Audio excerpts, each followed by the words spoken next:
Hi all, എല്ലാവർക്കും നമസ്കാരം. അപ്പോൾ എല്ലാവരുടെ പഠിത്തമൊക്കെ നന്നായിട്ട് പോകുന്നുണ്ടെന്ന് വിചാരിക്കുന്നു.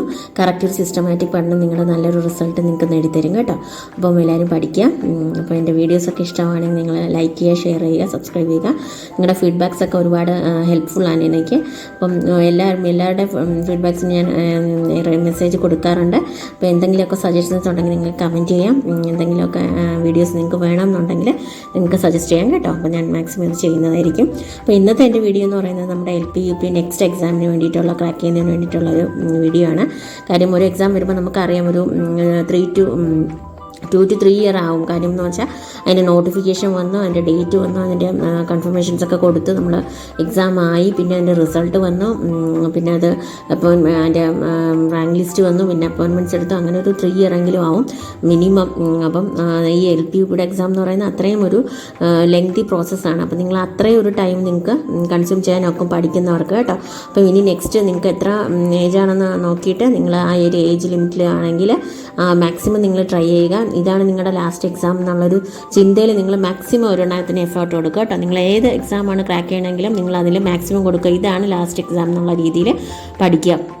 എല്ലാ എക്സാംസും അങ്ങനെ തന്നെ മെയിൻറ്റെയിൻ ചെയ്ത് കൊണ്ടുപോകുക കേട്ടോ. അപ്പോൾ നിങ്ങളുടെ ഓരോ എഫേർട്ടും നിങ്ങളുടെ റിസൾട്ടിനെ അത് ഫ്രൂട്ട്ഫുൾ ആക്കും എന്നുള്ളത് നിങ്ങൾ എപ്പോഴും ചിന്തിക്കുക. നിങ്ങൾ എന്തിനു ഈ സ്റ്റാർട്ട് ചെയ്തു എന്നുള്ളൊരു ചിന്തയും നിങ്ങൾക്ക് എപ്പോഴും ഉണ്ടായിരിക്കുക കേട്ടോ. അപ്പോൾ ഫസ്റ്റ് ഓഫ് ഓൾ എനിക്ക് പറയാനുള്ള നമ്മുടെ LP UPയുടെ സിലബസ് തന്നെയാണ്. അപ്പോൾ മസ്റ്റായിട്ട് നമ്മുടെ കയ്യിൽ സിലബസ് ഉണ്ടായിരിക്കണം. അപ്പോൾ നമ്മൾ ആ സിലബസിലൂടെ നമ്മൾ കണ്ണോടിക്കുമ്പോൾ നമുക്കറിയാം ഏതൊക്കെയാണ് ടോപ്പിക്കൊന്നും എന്തൊക്കെയാണ് നമുക്ക് പഠിക്കാനുള്ളതെന്ന് NCERT നമ്മൾ എങ്ങനെയൊക്കെ മാക്സിമം പഠിക്കണം എന്നുള്ളതൊക്കെ. അപ്പോൾ അത് കഴിഞ്ഞിട്ട് നമ്മുടെ കയ്യിൽ വേണ്ടതെന്ന് പറഞ്ഞാൽ പ്രീവിയസ് ക്വസ്റ്റ്യൻ പേപ്പേഴ്സാണ്. മാക്സിമം ഞാനിപ്പോൾ പറഞ്ഞ പോലെ 2-3 വർഷം പിടിക്കും. അതുകൊണ്ട് നിങ്ങൾക്ക് ക്വസ്റ്റ്യൻ പേപ്പേഴ്സ് കിട്ടുന്നത് കുറവായിരിക്കും. എന്നാലും മാക്സിമം നമ്മുടെ PSCയുടെ ക്വസ്റ്റ്യൻസ് തന്നെ നിങ്ങൾ കളക്ട് ചെയ്യുക. കിട്ടുന്ന അത്രയും കളക്ട് ചെയ്ത് വയ്ക്കുക. എന്നിട്ട് അതിൽ നിന്ന് നിങ്ങൾ ചെയ്ത് നോക്കുക. എന്നിട്ട് അതിൽ ഏതാണ് ഡൊമിനേറ്റ് ചെയ്ത് നിൽക്കുന്ന എക്സാം നമ്മുടെ സിലബസിൽ വരുന്ന പോർഷൻസ് ഏതാണെന്ന് നോക്കുക. അത് മാക്സിമം നിങ്ങൾ കവർ ചെയ്ത് പഠിക്കുക എന്നുള്ളതാണ് കേട്ടോ. അപ്പം അങ്ങനെ നമ്മൾ പ്രീവിയസ് ക്വസ്റ്റ്യൻ നമ്മളൊന്ന് അനലൈസ് ചെയ്യുമ്പോൾ തന്നെ നമുക്ക് മനസ്സിലാവും എത്രത്തോളം നമ്മൾ ഏതൊക്കെ ടോപ്പിക്സിനാണ് ഇമ്പോർട്ടൻസ് അവർ കൊടുത്തേക്കുന്നതും എത്രത്തോളം നമുക്ക് പഠിക്കാനുണ്ടെന്നും ഏതൊക്കെ മേഖലയിൽ നിന്ന് വന്നിട്ടുണ്ടെന്നുള്ളത്. അപ്പോൾ കറക്റ്റ് ഒരു അനാലിസിസ് കിട്ടിക്കഴിഞ്ഞാൽ നമുക്ക് SCERT കിടക്കാം. നമ്മൾ ആ പോർഷൻസ് എടുക്കുക, സിലബസ് എടുക്കുക, നമ്മൾ ഏതൊക്കെ പോർഷൻസിലാണ് SCERTയുടെ മാർക്ക് ഡിസ്ട്രിബ്യൂഷനിൽ കൊടുത്തേക്കുന്നത് നോക്കുക. മാക്സിമം അതിൻ്റെ ഒരു ടോപ്പിക് എടുക്കുക, ഏതൊക്കെ ചാപ്റ്റേഴ്സിലാണ് അത് വരുന്നത് നോക്കുക. അങ്ങനെ പഠിച്ചു തുടങ്ങുക കേട്ടോ. അത് കഴിഞ്ഞിട്ട് SCERTയുടെ നമ്മൾ നോട്ട്സ് എന്തായാലും പ്രിപ്പയർ ചെയ്യുക. നിങ്ങൾ ഇപ്പം LDയും LGSും അങ്ങനെ പോലെയോ അല്ല, നിങ്ങൾക്ക് LP UPക്ക് കുറച്ചും കൂടെ വാസ്റ്റായിട്ടുള്ള ഏരിയകൾ വേണ്ടി വരും. നിങ്ങൾ റീഡ് ചെയ്യുന്നത് തന്നെ കറക്റ്റ് പ്രോപ്പർ വേ ആയിരിക്കണം. നമ്മൾ എല്ലാത്തിലും ഒരു നോട്ട്സ് പ്രിപ്പയർ ചെയ്യുക. മാക്സിമം നിങ്ങൾ സമഗ്രയിൽ നിന്ന് കിട്ടുക. നിങ്ങൾക്ക് ഇനിയിപ്പോൾ ഒത്തിരിയും ദിവസങ്ങളുണ്ട് അടുത്ത എക്സാമിന് വേണ്ടിയിട്ട്. അപ്പം മാക്സിമം നിങ്ങൾ സമഗ്രയിൽ നിന്ന് ഡൗൺലോഡ് ചെയ്തെടുത്ത് നോട്ട്സ് പ്രിപ്പയർ ചെയ്യുക. ഇപ്പം അതിന് പറ്റാത്തവരാണെങ്കിൽ യൂട്യൂബ്സിൽ ഒരുപാട് വീഡിയോസ് വരുന്നുണ്ട് SCERTയുടെ ക്ലാസ്സസ്. അപ്പോൾ അത് നിങ്ങൾ പോസ് ചെയ്ത് വെച്ചിട്ട് നിങ്ങളെല്ലാ നോട്ടും കറക്റ്റായിട്ട് എഴുതി പോവുക. കുറച്ച് നോട്ട് ബുക്സുകൾ തന്നെ മേടിച്ച് വെക്കുക. ഇതിനായിട്ട് തന്നെ മെയിനായിട്ട് നിങ്ങൾ ഓരോരോ ടോപ്പിക്സിന് ഓരോ നോട്ട്ബുക്ക് കൊടുത്ത് കറക്റ്റായിട്ട് പ്രോപ്പറായിട്ട് വെക്കുക എന്നുള്ളതാണ് കേട്ടോ. ഫസ്റ്റ് ഓഫ് ഓൾ നിങ്ങൾ ചെയ്യേണ്ട കാര്യം എന്ന് പറയുന്നത്. അത് കഴിഞ്ഞിട്ട് നിങ്ങൾക്ക് SCERTയുടെ എല്ലാ ചാപ്റ്റേഴ്സും എല്ലാം ഒന്ന് റിവിഷൻ ഒരു പാറ്റേൺ കൊണ്ടുവന്ന് നിങ്ങൾ പഠിച്ച് തീർച്ചിട്ട് നിങ്ങൾ അതിൻ്റെ റാങ്ക് ഫെയിൽ നോക്കുക എന്നുള്ളതാണ്. നിങ്ങൾക്ക് എനിക്ക് തോന്നുന്നു ടാലൻറ്റിൻ്റെയൊക്കെ നല്ല റാങ്ക് ഫെയിൽസാണ്. LP UPയുടെ എക്സാംസിൻ്റെ റാങ്ക് ഫയൽസ് ഒക്കെ വന്നിട്ടുണ്ട് ടാലൻറ്റിൻ്റെ. അത് നിങ്ങൾ മേടിക്കുക. പുതിയ റാങ്ക് ഫയൽ തന്നെ നോക്കുക കേട്ടോ. പുതിയ പാറ്റേൺ ഒക്കെ എനിക്ക് തോന്നുന്നു ഓരോ എക്സാംസിനും ഓരോരോ സിലബസ് അവർ കൊണ്ടുവരുന്നുണ്ടല്ലോ. ഇടയ്ക്ക് ചെറിയ വ്യത്യാസങ്ങൾ വരുന്നുണ്ടല്ലോ.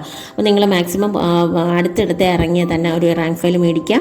അപ്പോൾ കറക്റ്റായിട്ട് അതിൻ്റെ സിലബസ് അത് റാങ്ക് ഫയൽ നിങ്ങൾ കറക്റ്റായിട്ട് പ്രോപ്പറായിട്ട് പഠിക്കുക കേട്ടോ. അപ്പം അതിനകത്ത് എനിക്ക് തോന്നുന്നു സ്പെഷ്യൽ ടോപ്പിക്സ് ഒക്കെ കുറവായിരിക്കും.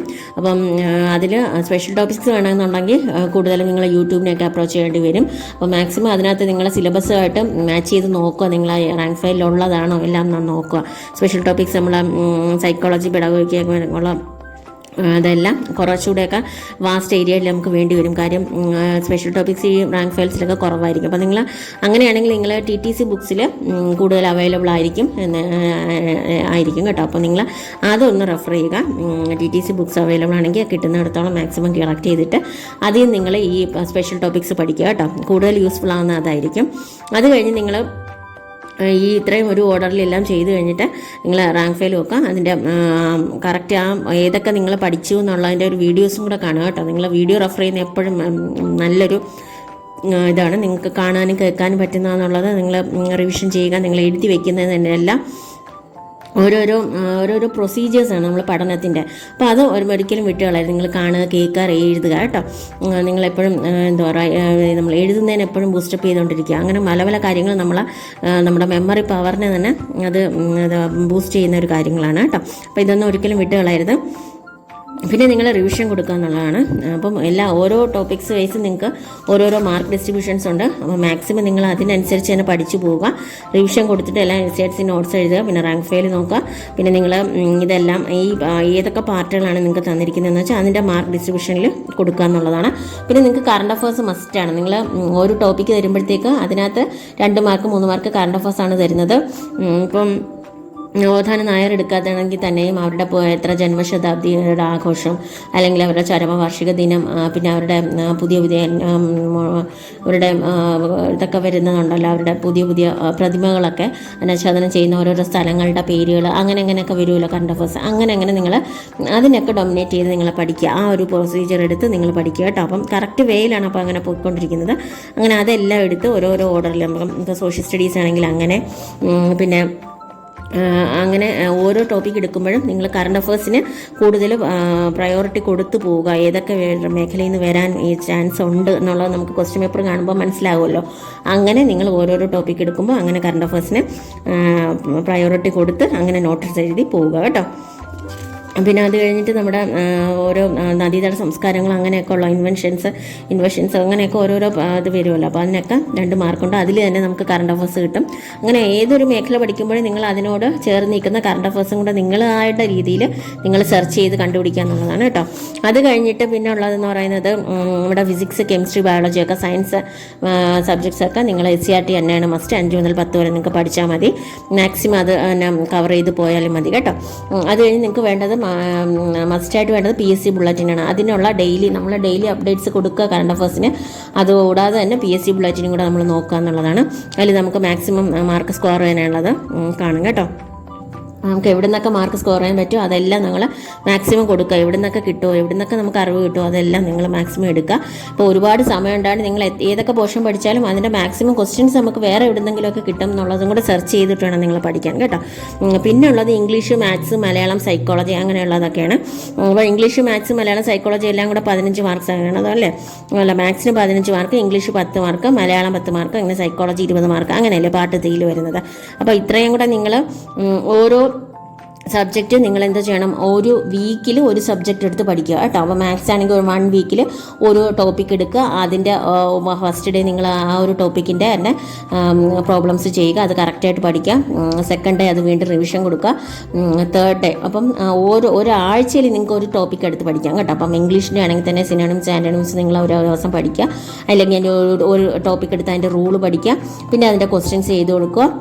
പിന്നെ അതിൻ്റെ മോക്ക് ടെസ്റ്റ് കിട്ടുകയാണെങ്കിൽ അങ്ങനെ ചെയ്തു നോക്കുക. അങ്ങനെ 1 വീക്കിൽ നിങ്ങൾക്ക് ഒരു സബ്ജക്റ്റ് നിങ്ങൾക്ക് എടുക്കാവുന്നതേ ഉള്ളൂ കേട്ടോ. അപ്പോൾ മാക്സിമം നിങ്ങൾ ഈ ഒരു പ്രയോറിറ്റി കൊടുക്കുന്ന subject maths, English, Malayalam, psychology, അത് മാക്സിമം നിങ്ങൾ ഒരു 1 വീക്ക് കൊടുത്ത് ഓരോരോ സബ്ജക്റ്റും കവർ ചെയ്ത് പോകുമ്പോൾ നിങ്ങൾക്ക് മാക്സിമം സമയമുണ്ട്. ഇനി ഇഷ്ടം പോലെ സമയമുണ്ട്. നിങ്ങളത് മാക്സിമം ഒരു 1 വീക്ക് മിനിമം ഒരു 1 വീക്കെങ്കിലും ഒരു സബ്ജക്റ്റിന് കൊടുത്ത് പോവുക കേട്ടോ. ഇത്രയും സബ്ജക്റ്റിന്. അപ്പം അതിൻ്റെ PYQs ഒക്കെ കറക്റ്റായിട്ട് നിങ്ങൾ ചെയ്തു പോവുക കേട്ടോ. അപ്പം ഞാൻ എന്തൊക്കെ പറഞ്ഞത്, മറ്റേ PYQ അത് നമ്മൾ ക്വസ്റ്റ്യൻ പേപ്പർ അനലൈസ് ചെയ്യണം, സിലബസ് നോക്കാം, ക്വസ്റ്റ്യൻ പേപ്പർ അനലൈസ് ചെയ്യണം, SCRT ചെയ്യണം, പിന്നെ PYQs നോക്കണം, പിന്നെ നമ്മുടെ റാങ്ക് ഫയൽസ് എടുക്കണം, പിന്നെ കറണ്ട് അഫയേഴ്സിന് മസ്റ്റാണ്, പിന്നെ PSC ബുള്ളറ്റിന് എടുക്കണം, പിന്നെ എന്താ വേണ്ടത്, OMR നിങ്ങൾ മാക്സിമം പറ്റുന്നതാണെങ്കിൽ OMR ഡെയിലി ചെയ്തു നോക്കുക കേട്ടോ. അപ്പോൾ നമ്മൾ മാക്സിമം നെഗറ്റീവ്സ് കുറയ്ക്കാം. അത് നമ്മുടെ ഭയങ്കര ഒരു മോട്ടിവേഷനാണ്. കാര്യം നെഗറ്റീവ് കുറയ്ക്കാം. നമ്മൾ ആ സമയത്ത് നമ്മൾ എത്ര നെഗറ്റീവ്സ് വരുന്നു എന്നുള്ളത് കാര്യം നമ്മൾ എത്ര OMR നമ്മൾ കുറച്ച് ചെയ്തു എന്നുള്ള കാര്യത്തിലാണ് കേട്ടോ. മാക്സിമം നിങ്ങൾ എത്ര OMR ചെയ്യാൻ പറ്റുമോ അത്രയും മാക്സിമം ചെയ്ത് നെഗറ്റീവ്സ് കുറയ്ക്കുക കേട്ടോ. അപ്പം ഇത്രയൊക്കെ ഉള്ളൂ ഇന്നത്തെ എൻ്റെ വീഡിയോ. കൂടുതൽ ലെങ്തി ആയിപ്പോൾ നിങ്ങൾക്ക് എന്തെങ്കിലും ഒരു സംശയമോ സജഷൻസോ അങ്ങനെ എന്തെങ്കിലും ഉണ്ടെങ്കിൽ താഴെ കമൻറ്റ് ചെയ്യുക. അപ്പോൾ എല്ലാവരും നന്നായിട്ട് പഠിക്കാം. നെക്സ്റ്റ് എക്സാം ക്രാക്ക് ചെയ്യാൻ വേണ്ടിയിട്ട് ഇതാണ് എൻ്റെ മുന്നിലുള്ള ലക്ഷ്യം എന്നുള്ളത് നോക്കി പഠിക്കാം, മാക്സിമം പഠിക്കാം. Okay, thank you all. Next video കാണാം. ബൈ.